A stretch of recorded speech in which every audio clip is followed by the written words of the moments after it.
The chance to be coached by Roger Federer would surely be a dream come true for any young tennis player. Apart from the Swiss tennis great's own children, it would seem. Federer's twin daughters and twin sons now all play tennis up to 4 times a week, and while the 20-time Grand Slam champion often finds himself on court with him, he tells CNN's Christina Macfarlane that he mostly tries to take a back seat. "I'm not the coach, I am the dad, and the dad's advice, as we know, only goes so far," the 41-year-old Federer laughs. "It doesn't matter if you've won Wimbledon or not. You're still the dad, and sometimes they don't want to hear what you have to say. I try to be funny, but at the same time I also try to be straight sometimes and just teach them. I come in more, I guess, as a technical coach, so I try to teach them about all the tennis rackets." Federer admits he was relieved when his daughters, Mila and Charlene, didn't show much interest in playing tennis themselves when they were younger. When they were born in 2009, Federer was at the peak of his powers on the court, and the demands of the tour, constantly traveling the world and spending little time at home, would have made investing time nurturing the development and enjoyment of tennis very difficult.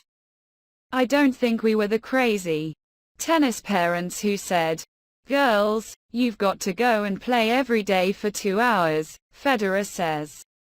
"But now I really start feeling it now that they are about to turn 14, they want to play more and more and more." While Federer is excited that his children are now following in his footsteps on the court, he says the boys, Lenny and Leo, in particular, are showing promise. It's their involvement in his charity work that he finds very special. This year marks the 20th anniversary of the launch of the Roger Federer Foundation, which has helped more than 2.5 million children across 6 countries in Southern Africa and Switzerland. Federer's foundation focuses on providing parents, teachers and communities the tools to be able to give children a strong education. His most recent trip was to Lesotho, which in 2020 became the 6th Southern African nation to become part of the foundation. "Any trip into the field is always very special for me, but this one was extra special because it was the first time that all 4 children could join my wife and my mom as well," Federer says. "So we had the best time. We were there for 3 or 4 days traveling through Lesotho, a country I've never been to before. So when we got there, it was less of a trip for me, but more a trip for the kids.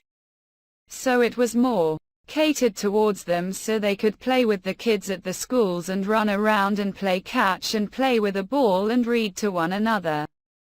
It was so much fun, honestly, to see it as a dad, and hoping that I could spark the fire for charitable work and for my children, I think was very special. So it was a great trip."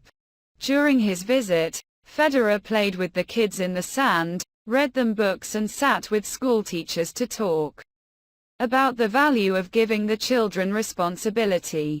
He believes it's very important to be hands-on during his time on these trips, just to see the confidence grow in them and just to listen that it's actually working, what we're trying to implement, and at the end of the day you have to give them the power, he says. On Tuesday, ahead of defending women's champion Elena Rybakina's first-round match, Federer was honored with a special ceremony at Wimbledon's iconic center court.